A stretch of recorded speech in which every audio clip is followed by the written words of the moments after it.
wetting the microphone when I spit. Get this quick. Joe Clair with a big black shoe in your face. I switched up the pace. Y'all thought I was going somewhere. Y'all ain't know. Come on, man. Wow. Y'all was going to do that, man. Ladies and gentlemen, Y'all was going to do that. we got the icon in this building. We got the legend in this building. Ladies and gentlemen, he's the first. He's the innovator. He's the genesis. Give it up for the one and only Joe Clair. Wow, man. Thank you, Clair. good brother. Thank you. Cleasy in the building. And then they took it back to me and you. How about that? That was a clip we played from Rap City on BET back in what year? That had to be 96 or 7. I'm thinking 96, 97. About 97. I saw that Maybe vest I had on. Could be That's a 98. 97 vest. 97. You had the Broncos jersey. Was that the Broncos jersey? Yeah, that was a Broncos jersey What that number I had that? on. I think I was. Who was the Number running 30. back? And I know that guy because then I ended up seeing him later on in the elevator. Which was crazy enough. Y'all know him. Well, when it comes to you, Let us know. let us know. Don't do It's that. come off the top. No, it wasn't Elway. Joe Clair is here, citizens, and let's put this in perspective. At a time, what you just heard was him in a booth in a studio. Yep. Freestyling with Heather B, who had a project, right? Mm-hmm. Yeah, Yep. man. Yeah. And this is what Joe Clair brought to TV. You Absolutely. know, that component, that element with BET back in 1994. Mm-hmm. And what you was seeing was just raw hip-hop culture at its finest. What you saw is somebody who really loved the culture and put himself in a position when he got into a position that was rare. None of us could get on TV. Right. Right. TV was not an option for hip-hop correspondents like that. Not at all. It was not an option. And when he got there, he didn't allow the boundaries in TV to change him and compromise his integrity and what he was there for. Who he was in 1994 is who he is today. You know what I mean? Which evolved, though. Today he's he's layers of himself. But I want to thank you. You know, we were out at that time. We came to radio in 1990, so we were doing similar things. Yeah. Prior to BET, you and Tigger were already doing this, right? Yeah, me and Tigger had the Sunday night hip-hop show on WPGC, and we would they would give us the radio for 2 hours on Sunday nights, and what me and Tigger would do was make sure that we put in some off-the-dome freestyle and a written. So we would both write one during the week or whenever. And then we would both go off the dome, and DJ Flex, shout out to DJ Flex, who's still at WPGC, would spin, and we would go off the dome. And one of the best times was the Million Man March. It was the Sunday night before the Million Man March. Buses are coming into D.C., and they're telling tune into WPGC. So me and Tigger were like the soundtrack for the Million Man March.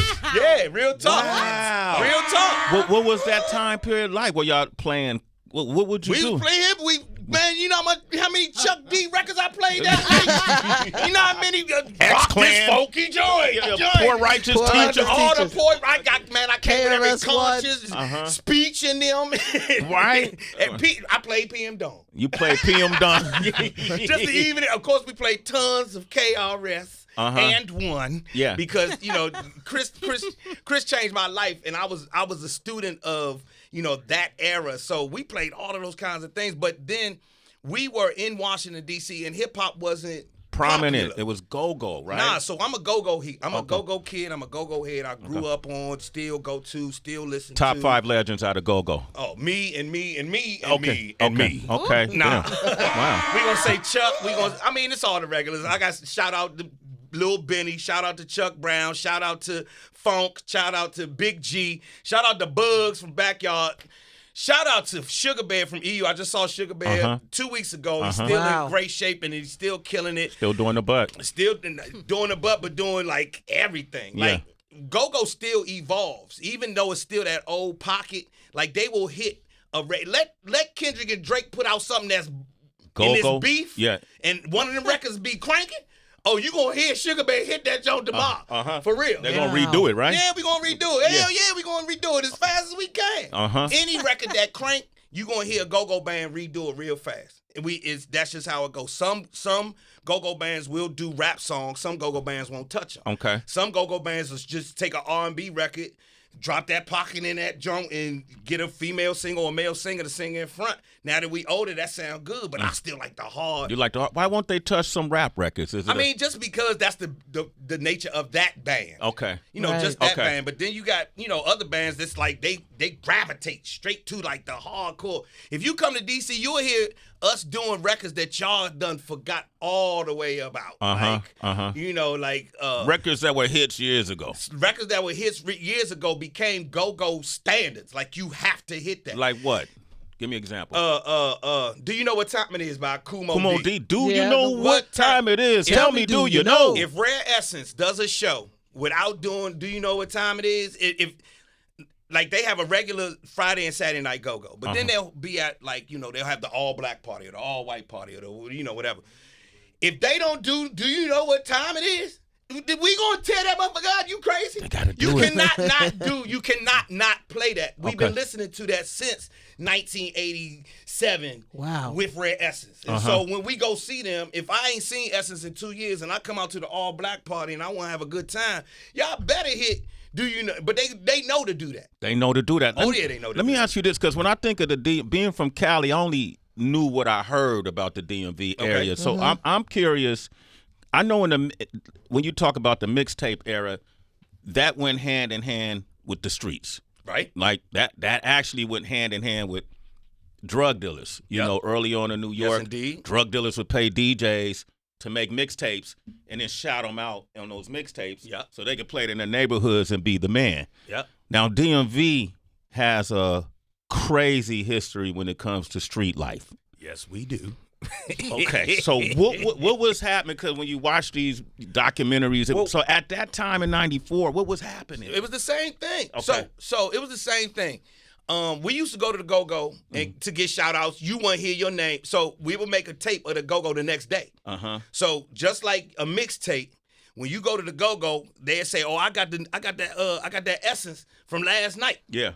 If you got the Essence from last night, you playing it because you got shouted out last night at the Essence joint last. And if you are, let's say, drug dealer or whatever, you in your car waiting for your shout out to come. In the tape, and it's not like a mixtape. It's a go-go band. So the band is playing the whole two sides of that 45-minute, 90-minute cassette. And so you playing that joint all day long. And if you was vicious, you go to get the PA tape. So when we was kids, we would take our tape recorders to the Go-Go and sit it at the speaker. Because there wasn't no Go-Go records. It was only a few records, and the records was sounding like the studio. Yeah. You wanted the jump that sounded like live. the Go-Go. You wanted to sound like you at the jump. So you would take your tape recorder and put it right there on the speaker, right? Then they was like, all right, they outlawed that. It's like, nah, you can't do that no more. You got to buy the tape now from the PA guy, the sound guy. And so the sound guy he buy multiple tape duplicator. So you'll wait around to get that PA tape right after. So Rare Essence just finished at 2:00 in the morning. You wait until 2:30 so get the copy of the tape? Or you hopping up and going to PA Palace or wherever where they had the outlets for the tape, and you going to get that tape. Wow. And then when they move to CDs, same thing. We not playing around. I need to have it, and I need to have it today. Right now, while we here on the radio, there is still a core group of people in Washington, in the DMV area, that are still go-go heads. Like right today, like they going to the go-go tonight. Wait, hold on. Where the go-go heads at? Call in 888-742-3345. Break it down to us. Yeah. This is dope. This is great. So let me explain. So I'm glad I'm here. Yes. Just like any other place has a regional music, the Bay has its sound, and it's different than LA sound. New Orleans has its own sound, and it's completely different than anything else. But it influences. You can hear how New Orleans influences like East Texas and Alabama and Mississippi, and you can hear how Atlanta is different than New Orleans. Well, DC had its own thing, and our own thing was if you look at us, we are the top of the South and the bottom of the North. If you look at Maryland's flag is split in half between the South and the North. If you ever look at Maryland's flag, wonder why I look so crazy. It's split between two families. One was Southern and one was Northern. Okay. The Calverts, and I think the Calverts and the Baltimores. And I can't remember their names. Somebody fact check for me. But So we are in the middle. And if you look at Washington, D.C., the actual city was taken. They took a part of Maryland and a part of Virginia. Maryland was where Harriet Tubman is from. Oh, shit. What? See, everybody don't know Harriet Tubman is from the Eastern Shore of Maryland. We never think about that part. Like, she was running. So like y'all, I thought she was running. Yeah, I got to keep it real. I thought she was running from South Carolina too. I was like, she ran a long. How she get through all these states? She ran from Maryland to Pennsylvania. Yeah. And then went on from there. But it was still a trek, and you still had to get through all of it. We not taking nothing away from what she did. But what I'm saying is to say my point is we are the top of the South and the bottom of the North, and you could tell by how we talk. When you come to D.C., you can't tell if you in the South. If people from the North be like, man, this show is down South, and people from the South be like, man, y'all show is up North. That's how we are. So we formed our own thing. And D.C., growing up, in D.C., in progressive Washington, D.C., a lot of those people wanted to shake off the things that they had in the South, the Jim Crow, and all of those things. So you had people where you can go, you're college educated. It's a white-collar town. You have Howard University, George Washington University. So you can become those people, those who my parents were. My parents were that group of progressives. My mom's worked with the Panthers. Okay.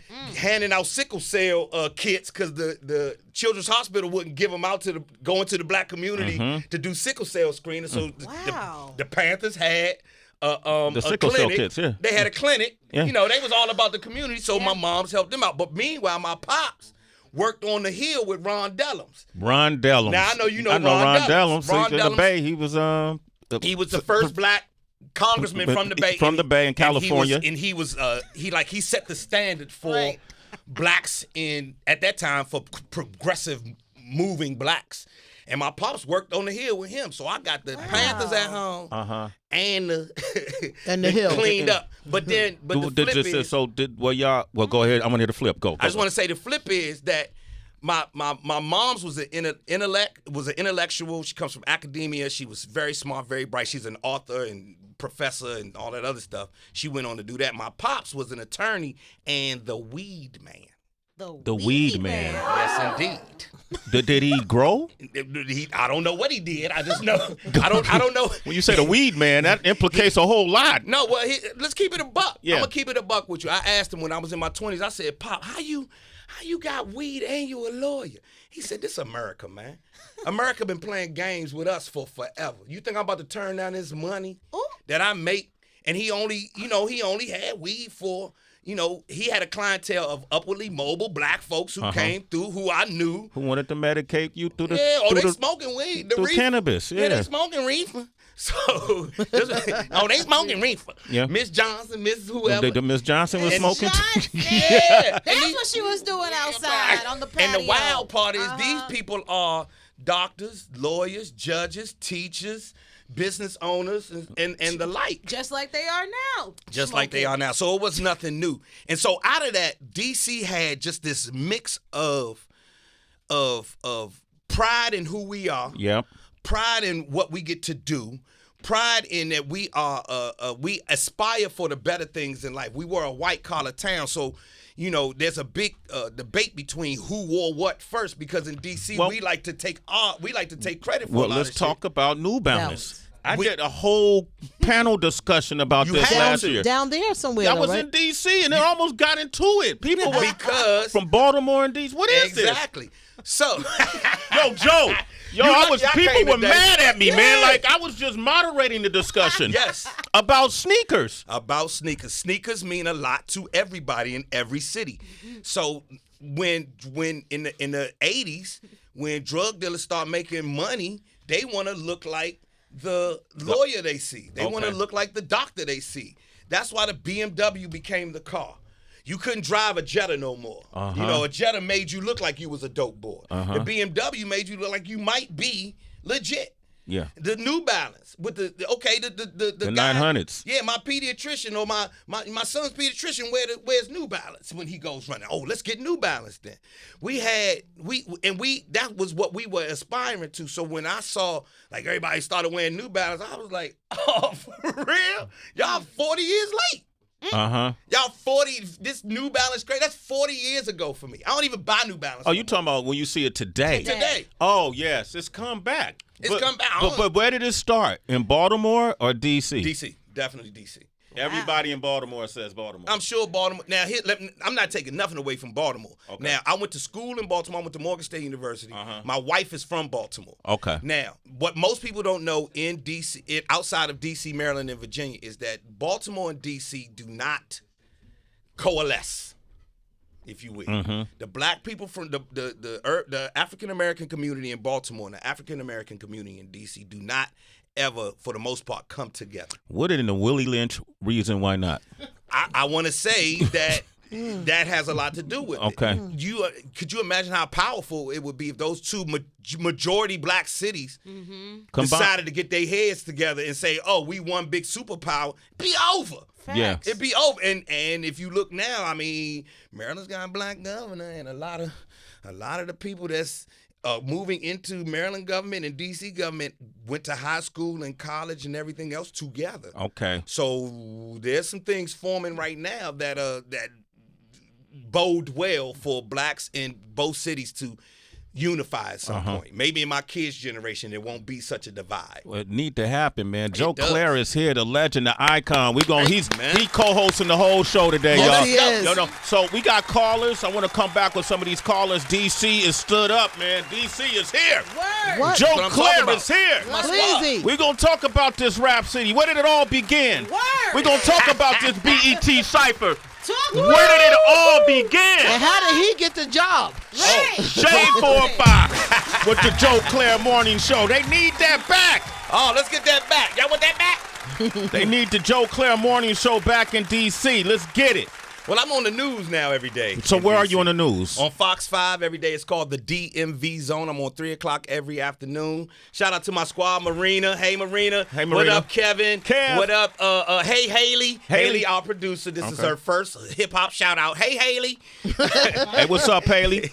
And shout out to everybody at my Fox 5 family, man. Yeah, I do the news every day. So we're a mixture of hard news and soft news. We come on at 3 o'clock. We replace Judge Judy. She used to be in that slot. Yo, she owned that for years. Yeah, for years. And we've been number one since we got on. Congratulations, Joe We've been on Clair. since 2022, and we've been number one since we got on. He started as a rapper, became an on-air personality.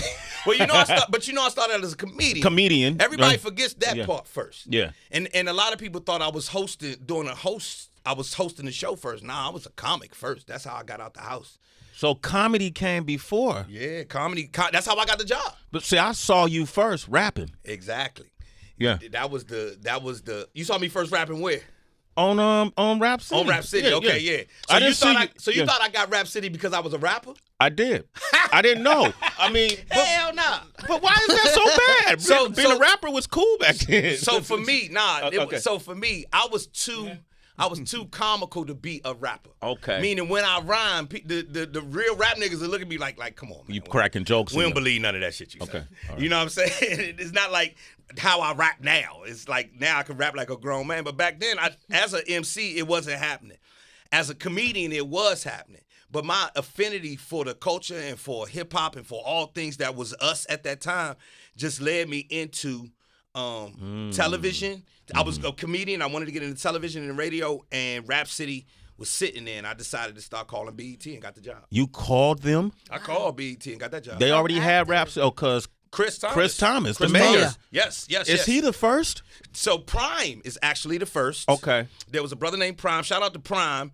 Prime was the first host of Rap City, and they said that, Prime knew everything about hip-hop. What year was he there? Prime started, I want to say, in 1990.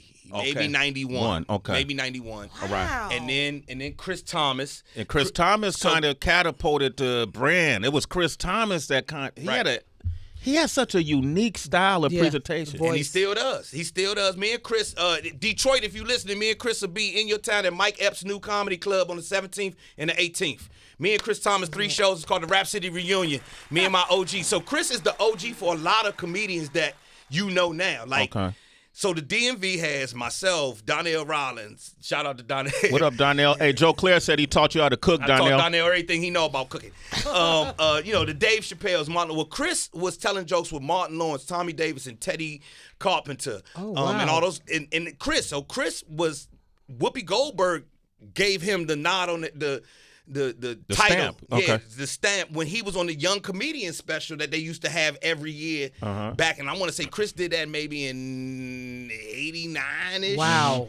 So that's where Chris comes from. But then he started touring with all of the emerging hip-hop artists of the time. He became the host. So Fresh Fest and LL Cool J and Will Smith and all them, Chris was the host. Okay. So that's how he just made the transition into Rap City. Into Rap City. Really, really, really simply.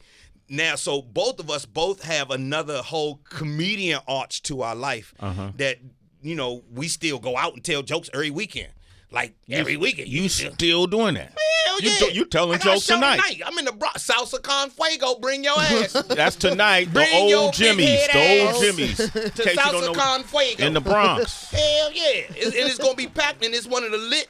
So They got a great venue for comedy. Listen. I saw Marlon Wayans there not too long ago. Marlon Wayans and all the big comics come through there because that's still what we call a hood-ass comedy show.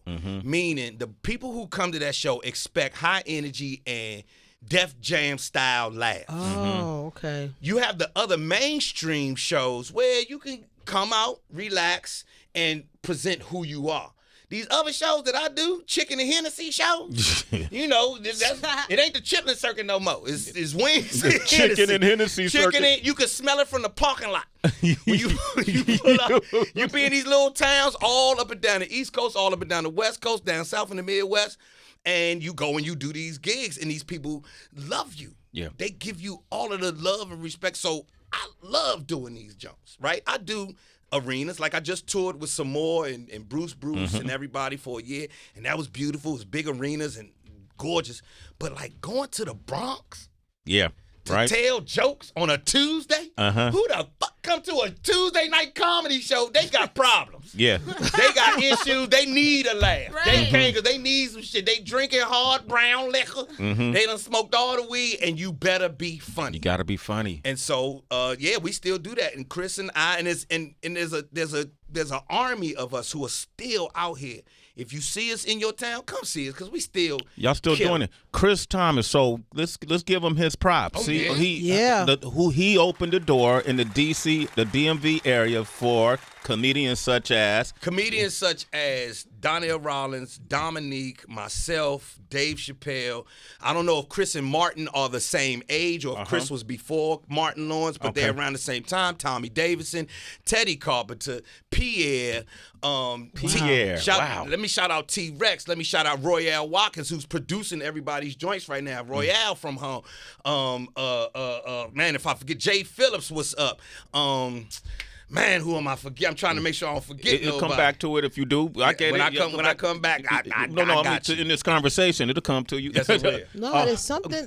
Every time we have a comedian up here, they're from that area, and then we keep saying, "What is it about that area? We're producing so many, area, as they say, The area. the area. Yeah, the area. Heather, hold up, Produce so Slim. much. That's how you gotta say it, Heather. Hey, hold up, Slim. Hey, it's the area, Slim. The area. The There area. are so many comedians. Oh, why you think there's so many funny people to come out of DMV? Mm-hmm. Yeah. I tell you why. All right, so you have in the 60s and the 70s, you have parents, two-parent households or one-parent households, but that mother has a good job. We became middle-class kids, but we still black kids, middle-class kids. So once our parents send us to the bus stop, it's just us. And whatever's going to come out of that mixture of young black kids is going to come out. Well, you got some kids who can shoot that ball like it's nothing. You know, he's a sports guy. And we got right now, Prince George's County is basketball county, right? You have some kids who are going to go into music. We have tons of music that comes out of Washington, D.C. from goddamn Marvin Gaye to Duke Ellington to Genuine and Wale and everybody. But then, if you got a number of middle-class black kids, you're going to find competition is real. So if you got on some better shoes than me one day, I got jokes. I got jokes. I'm waiting. You know how it is. I'm waiting for you to say something, Nick. I got new shoes today. I'm waiting for you to say something, right? Nick.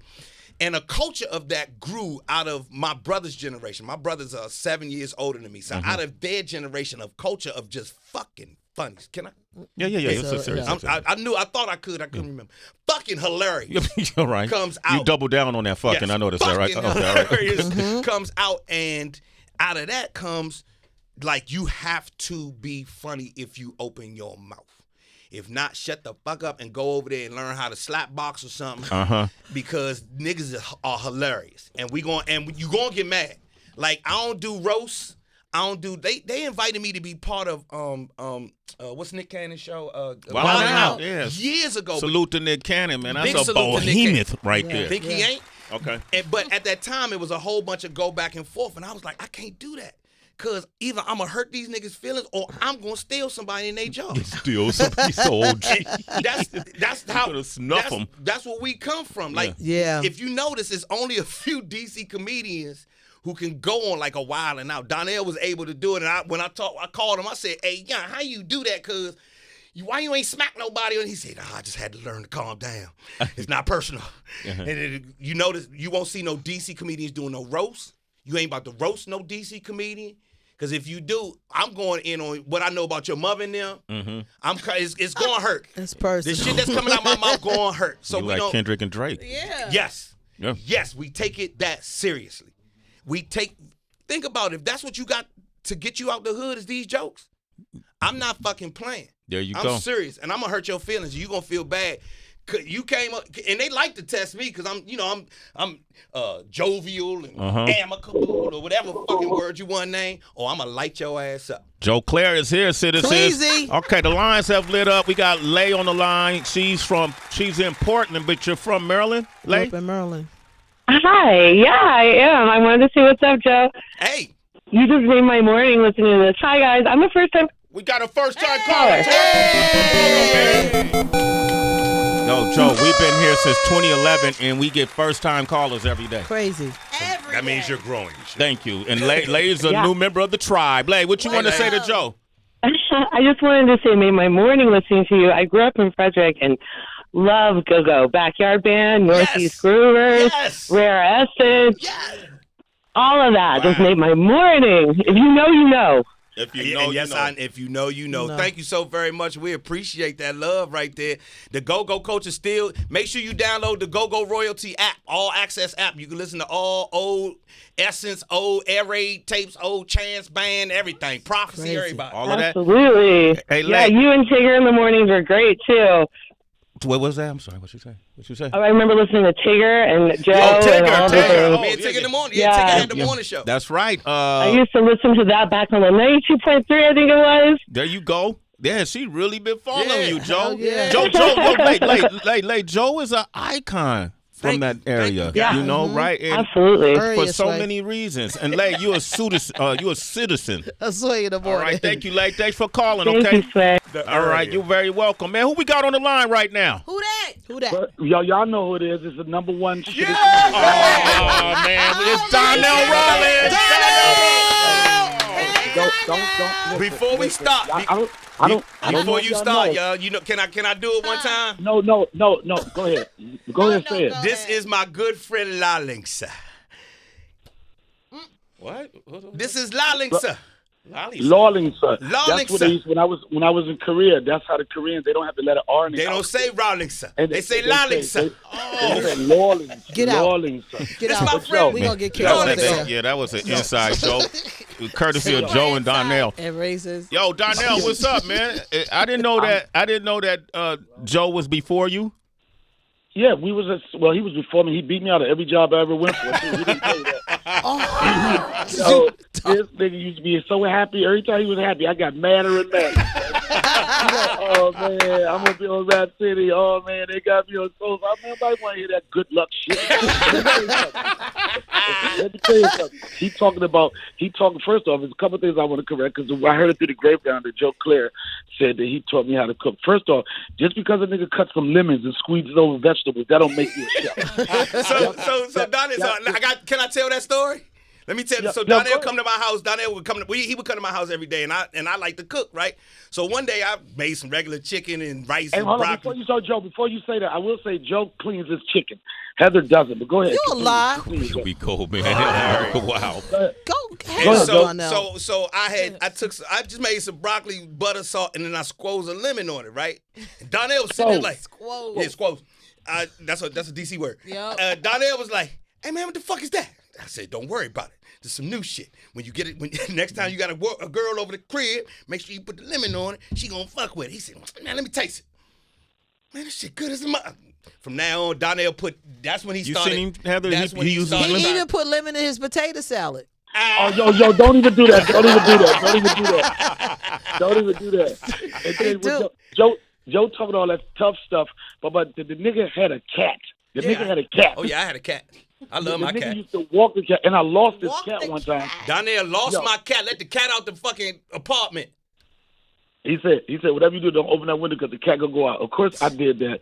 Man, I was so nervous. You know how it is to walk around the fucking neighborhood with missing cat posters and shit like that.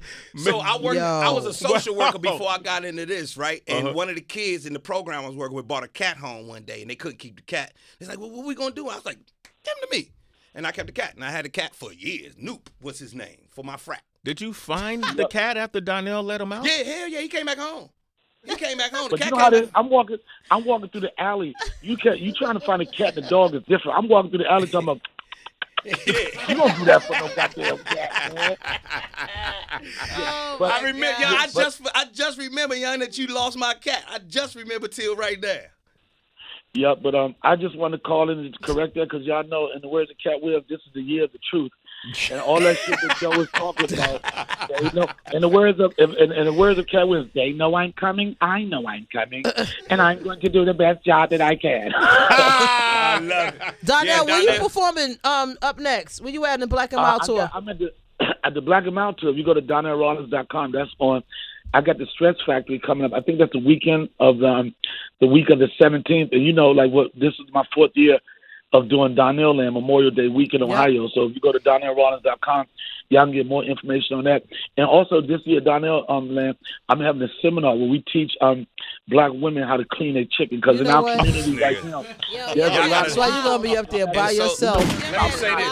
Donnell, if anybody is wondering if Donnell has ever if this is made up, no. Donnell has been like this since the day I met him. We met each other at the Comedy Connection in Greenbelt in 1993, and I'm brand new, and he's like he's already doing it. Yeah. And I'm spanking brand new, and I go up to like, hey man, how you doing? He's like, I'm doing good, nigga. How the fuck is you doing? And I was like, that's how it go in and comedy. Walked away. And walked the fuck away. But hold up, we became friends because when he seen me get on that mic. And he realized that I wasn't no goddamn slouch ass nigga. Then he was like, "How you doing?" Caught the vapors. But see, what a lot of people don't understand when you talk about the pedigree of comics coming out of DC, we just had a work ethic. It was like healthy competition. Like we would do shows, and back in the day, it would be, and people don't understand this lineup. It would be Dominique, who was a beast. Mm-hmm. It would be Red Grant, who's a beast. It would be Joe Clair, who's a beast. It would be Mike Epps, who's a beast. And I had to come in into all that, and every time I do a show, Joe was like this, I ain't gonna leave you shit. And I was like, all right, because I don't want you to leave. I'm gonna take everything. It just made us stronger comics. And all that's those what it is. I'm not still if you know if I'm on still. that, they would make me I would be the host. And so I'm like, fuck all y'all that's on the show. I'm trying to make everybody remember me. Yeah. So I'm going up and taking the energy as high as I possibly can as soon as I touch the mic. We had a club called the Tacoma Station. And as soon as I touch that mic, it's on. And then Donnell he not on the mic for another hour and a half to 2 hours because I got 4 or 5 comedians coming up. Damn. And everybody coming with fire. And then Donnell will come behind on the back, what we call back there. Mm-hmm. And shit. Because the consequences is if you don't kill this motherfucker, damn sure ain't no pussy after this. Okay. All right. Okay. Oh, you can't get You gotta no have ass. goals. Hey, I'm Donnell. gonna keep it, but we were young men, and that's one of the things you get into comedy for is pussy. And You know what? what? No, but that's true. I'm keeping it. Look, this is the year. It's the year of the truth. There it is. So if you a bum ass comedian, you can't get no money. Second, you can't get no money. And I like money and money. So you better be funny. And even from back then until today, I just want to let everybody know that I've never been a mild comedian. No. Okay. Get off the phone, Donnell. Okay. Let me say this, Donnell, before you leave, while we got Joe up here, can you put in your words the impact he made, even not just as a comedian, but when he did go to BET, and he always spoke about that DMV area. What's the impact you feel like he's made? He's like I mean, we had certain icons in radio and just in the industry. One being Donnie Simpson. Yes. And then for our generation, Donnie was ahead of us with this classic soul at night. But we looked at, even though people for some reason going to hate, but when you saw Joe and the path he was taking, it just is an example of you can do it, because he came from the same place that everybody came from the mud. Yeah. And for a comic at such a young age and a young part into career, I think he probably was only doing comedy like a year max before he got BET. And both of us was in the same era of Def Jam. I think both of us, when we did it, we didn't have no more than a year of experience on our belt. And then people like Bob Sumner and Russell Simmons and Stan Latham, they saw something in us, and they gave us a shot. And he kept it going. And Joe was one of them people, like, I call this nigga Jamaican because he always had a job. I'm like this, you ain't gonna never have a time when you ain't working, nigga? You know what I'm saying? It would be from the stand-up, which fed mostly all of us, but then he did TV, he did radio. Yeah. And then at that time, this one I really hated this nigga. I think he had a McDonald's commercial or something. I'm like, God damn. Man, you had a remember when I started doing the commercials? Yeah. I had a bunch of commercials. I saw you. Bunch of commercials. It was like Joe made it. He left us. He left us, y'all. Hey, Donnell, let me just say this, man. You know, I love you forever, brother. We will, you know what I'm saying? You were there at the beginning, and I still consider us a squad, me, you, Dominique, and Red, and watching what you're doing now, you know. It's incredible. Yeah. It is. And this, for me, outside of the comedy, watching you with your son and watching the man you've become, bro, it's like we did it. You know what I'm saying? Like, we did it. Out them little apartments and shit. DMV, we up. You should have saw me last night, because I was irresponsible as shit at the Netflix and Joe Clair. I turned up like shit. But I appreciate you, bro. And if I don't say it enough, man, I love you, man. Keep doing your thing. You're an example, just not just for comedians, but just in general, on the type of character you have to just to be dope, man. Keep doing your thing. Thank you, brother. Hey, Donnell, have a good day, man. All right, Donnell Rawlings. Donnell! Peace. Yo, Joe, you hanging out, man. I'm hanging out. You're hosting, and when we come back, I want to find out, how did the BET Cipher? Oh, yeah. I want to know its beginnings and where it came from before there was the BET Cipher. I got you. You got me all day. Okay, Joe Clair is hanging out. How can people reach on your social? At Joe Clair, JoeClair. Ain't no E on the end of my daddy's name. There it is, man. We got Mr. Slow It Down back at work. DB, what's the plan? Well, I told you guys earlier I wanted to tap back into my creative side. You know, moving forward this year, I wanted to start doing some more things, implementing some more creative endeavors in the show. And I'm going to premiere a new mashup that I did that it's got some movie lines and a beat, but you'll figure it out as soon as you hear it. All right, this is something special. And if you want to play back these mixes, you can go to Mixcloud and look up. It's really DB. Okay, taking over the airways, the one and only Mr. Slow It Down himself, DB. Connection to the BET Cipher, which is the most popular thing, the biggest benchmark tentpole that they have for lyricism. And hip hop and culture and hip hop as a whole. That tentpole is what sells the hip hop awards. Exactly. That's why people watch, not only on linear on TV, but also online, right? Yes, mostly indeed. Online and then TV. Who created that? How did it get started? What is the lineage? What is the beginnings? All right, so I don't know who made the actual cipher. Here's what I do know. we started something called WRAP Rap Radio on BET before it was BET, the basement. And when you came on Rap Radio, we made it look like it was a radio station. I was a radio host because I was doing radio at the time. Shout out to Russ Parr. Russ Parr, the legend. I was on with Russ Parr. One of the people I look up to most. My man. Shout out to Bobby Jimmy. Bobby Jimmy, a.k.a. Russ Parr, Exactly. the legend. Yeah. And so when the rappers would come, we'd be like, we gonna freestyle. We need to hear that, and we would go back and forth. And if you go on YouTube, you can see like there's one with me and Razcast. There's me spitting with Raekwon and them. You got some with me and De La Soul, and shout out to a couple of those. So we started with that. And what year was this about? This may have started immediately. I want to say maybe 95. Okay. Was when I got on 94. 95 is when we definitely are having freestyling on our show, and we were the first. That was the first place I ever seen freestyling happen outside of actually knowing people who would get in the cypher, in hip hop, right? We put that on when the management changed and me and Les were no longer part of the show. Tigger's now the new host. They decided to switch. Les? Yeah, Big Les. Okay. What happened? Why? Y'all were so popular. We got fired. Yeah, but why? Because, man, management came in, changed everything. Stephen Hill said, nah, we got to get rid of the old shit. It's time for some new shit. So Stephen Hill fired you? Pretty much. Stephen Hill fired me in his office. Look, Stephen Hill fired me so good, I didn't know I was fired. What you mean? How'd that happen? I walked in his office, and he's in the middle of something, and blah, blah, blah, blah, blah, blah, blah, blah, and he says we're going in another direction. I was like, okay, cool. What direction we go? You thought you was still a part of the direction? I had never heard. First of all, I had never heard we moving in another direction. BET was like a family up to that point. Yeah. So if you fired, you fired. Now it was a bit more corporate. It was a bit more. That energy came in, and this was the first year. So I had never heard, and I worked for BET. BET was my job, basically fresh out of college. Yeah. I worked as a social worker for a while, and then I got my job at BET. But like Donnell said, within a year, we were on. So I never heard that speech, we're moving in a different direction. I didn't know what the fuck that meant. And I was like, well, what direction we going in? Where we going? L.A.? What's up? Chicago? We're traveling? Miami. Let's go to Houston, bitch.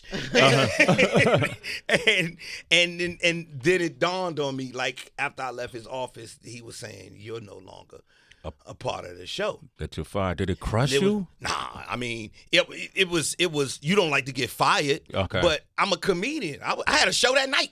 You know what I'm saying? I'm gonna make more. I would make more money in the club than I would make on TV. So, Okay. Wow. Yeah, That wasn't paying us to be on TV. That's the only reason comedians do movies, do TV, do radio, is so that our club money go up. Okay. Yeah. And that gives you the exposure you need to it just build the you brand. make sure motherfuckers come to the show. Okay. And your money go up. That's why comedians want a movie. Comedians win your podcast or some shit like this. Now people come see you, your money go up. Okay, so walk us by. So you got fired from BET. I got fired from BET. Stephen Hill, great, one of the best people to fire you. But we were talking about rap radio. Yeah. So we were talking about rap radio. Prior to that, though, I get fired, and they bring in a new. There's a new energy, right? Some of the guys who stayed on with the show were producing when I was there. So they were like, don't lose this Cypher freestyle shit. They're like, why don't we make a booth? Why don't we just make a whole fucking booth in this basement where you can go and spit? Thus, the booth was born. What year was that? Tigger took over the booth in 99. 99. Okay. So from 95 to 94, 95 to 99, we would freestyle with whoever, wherever we were. And then Tigger took over the booth. Now the booth becomes that tent pole you were talking about. Yeah. It became that thing. It started to become its own thing. So by the time the Hip-Hop Awards are a thing, there's no way you're going to be able to have a BET Hip-Hop Awards without some element of freestyling on there, and therefore the BET Cypher was born. And I like to, I don't see how you can't say that the BET Cypher didn't come from what we started with WRAP Radio.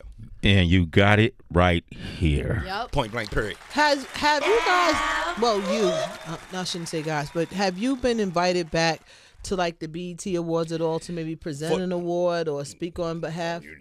They not calling your ass stuff. They not letting me present nothing. The BET Hip Hop Awards we just went to, me, Les, Tigger, all of us just went to because the BET documentary just came out back in October. And that was my first time going to an award show and actually like with an invite and all of that other stuff. Nah, let me keep it a buck. Okay.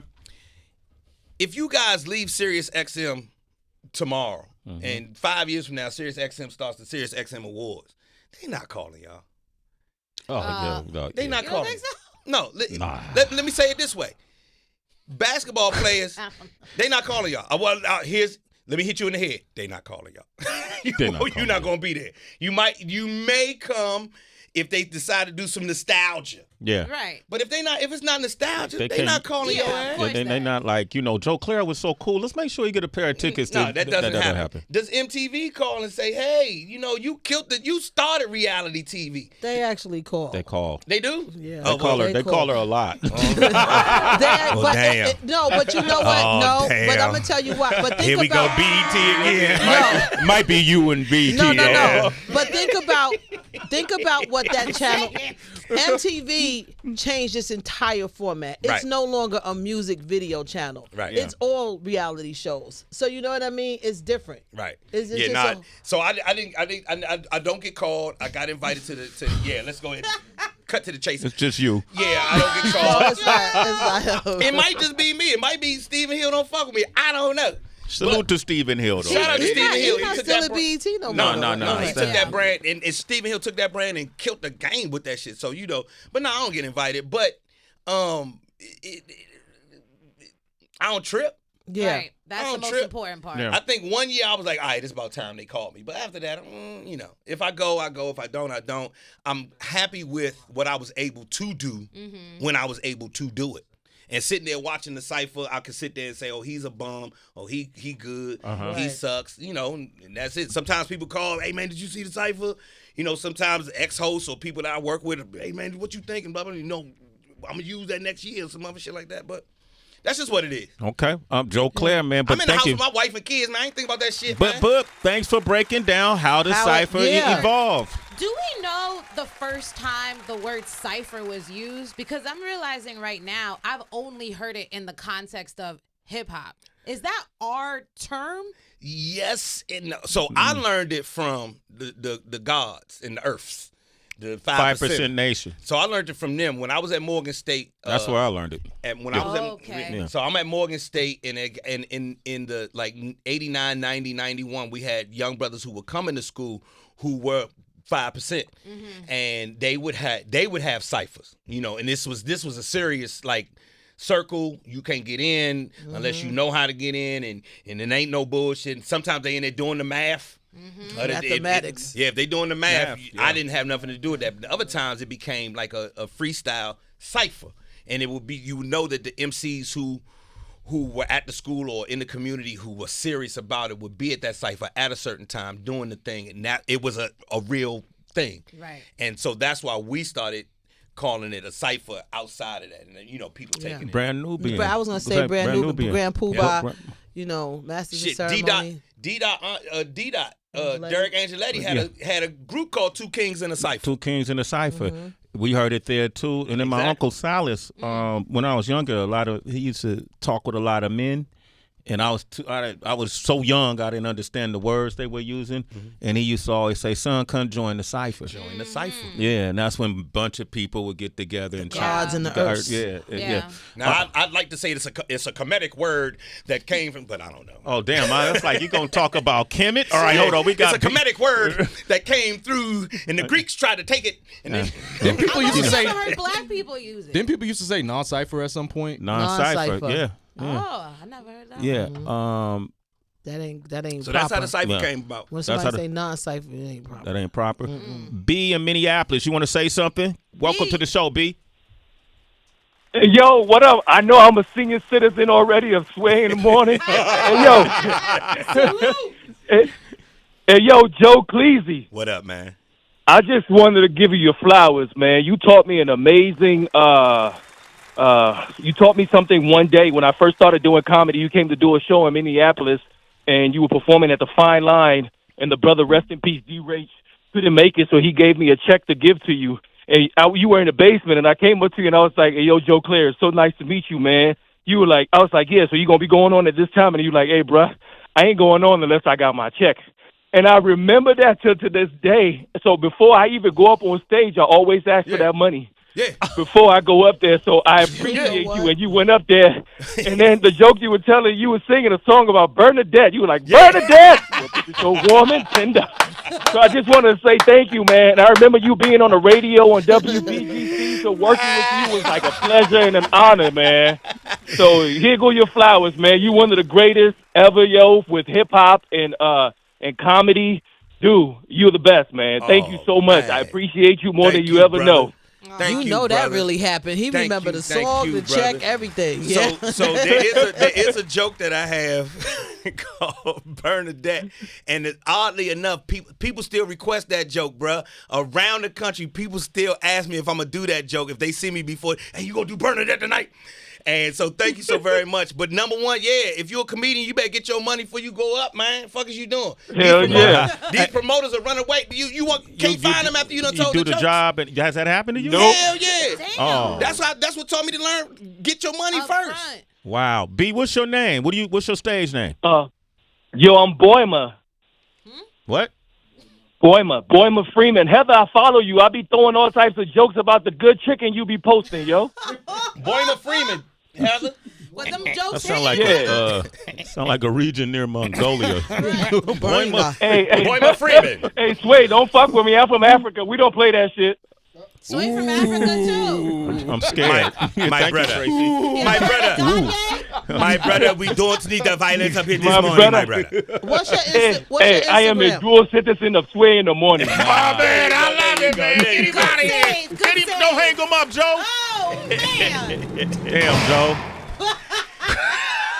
My brother, I had to let you go. Okay. Hey, so listen, Joe, since we got Joe Clair here, this dude is iconic for so many reasons, and radio is one of them. Man, we need you to take over. You co-hosting the show. We got our next guest coming up here, Let's brother. get it. Let's You get ready? it. Let's Okay, get it. man.